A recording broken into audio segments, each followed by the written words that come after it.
இன்றே டவுன்லோட் செய்து உங்கள் ஃபேவரட் ஷோக்களை என்ஜாய் பண்ணுங்க. சரி, அப்ப நான் கிளம்புவா?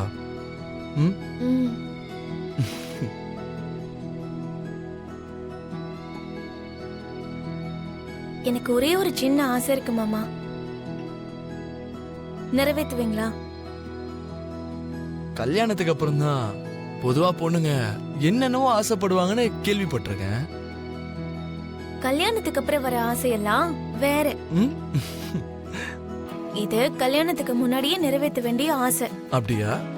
அப்படி என்ன ஆசை அது? சொல்லுங்க தையத்தக்கா மேடம், அதை நிறைவேற்றுறதுக்கு நான் முயற்சி பண்றேன்.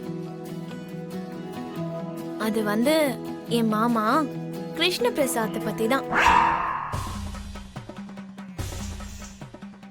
அன்னைக்கு நிச்சயதார்த்தத்துல அத்தையும் மாமாவும் 2 பேரும் பக்கத்துல நின்னு தாம்பால தட்டை வாங்கும் போது அத பாக்குறதுக்கு ரொம்ப சந்தோஷமா இருந்தது.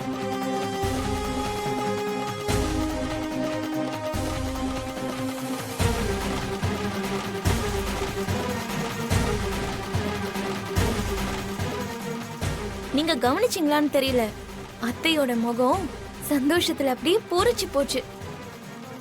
பூமி, உன் ஆசை என்னன்னு சொல்லு. அதுதான் மாமா, நாளைக்கு கல்யாணத்திலயும் அத்தையும் மாமாவும் சேர்ந்து இதே மாதிரி முன்னாடி நின்று நடத்தினா ரொம்ப நல்லா இருக்கும்னு நான் நினைக்கிறேன். கல்யாண பத்திரிகையிலயும் மாமாவோட பேரை போட்டா அது ரொம்ப நிறைவா இருக்கும். கல்யாணத்துக்கு வந்தவங்க உன் புருஷன் எங்கன்னு அத்தை கிட்ட யாரும் கேட்க மாட்டாங்க. கல்யாண மாப்பிள்ள அப்பா யாருன்னு யாரும் எதுவும் பேச மாட்டாங்க. அதுதான் நமக்கும் மதிப்பா இருக்கும். சில நிமிஷங்கள் மட்டும் மாமா அத்தை பக்கத்துல நிக்கும் போது அவ்வளவு சந்தோஷமா இருக்கு. அதுவே வாழ்க்கை முழுக்க அவங்க 2 பேரும் சேர்ந்து இருந்தா அத்தையோட சந்தோஷத்துக்கு எல்லையே இருக்காது. மாமாவும் அத்தையும் கல்யாணத்தை நடத்துற வரைக்கும் நீங்க பாத்துக்கோங்க. நம்ம கல்யாணத்துக்கு அப்புறம் அவங்க 2 பேரையும் நான் சேர்த்து வைக்கிறேன். ஐயோ,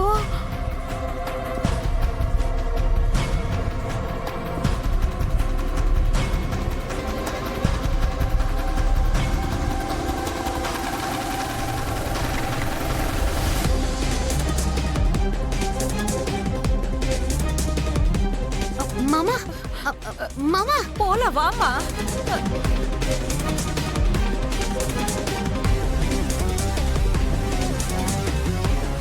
இன்னொரு தடவை இந்த மாதிரி விஷயத்த பேசுன உன்னை போட்டுருவேன்.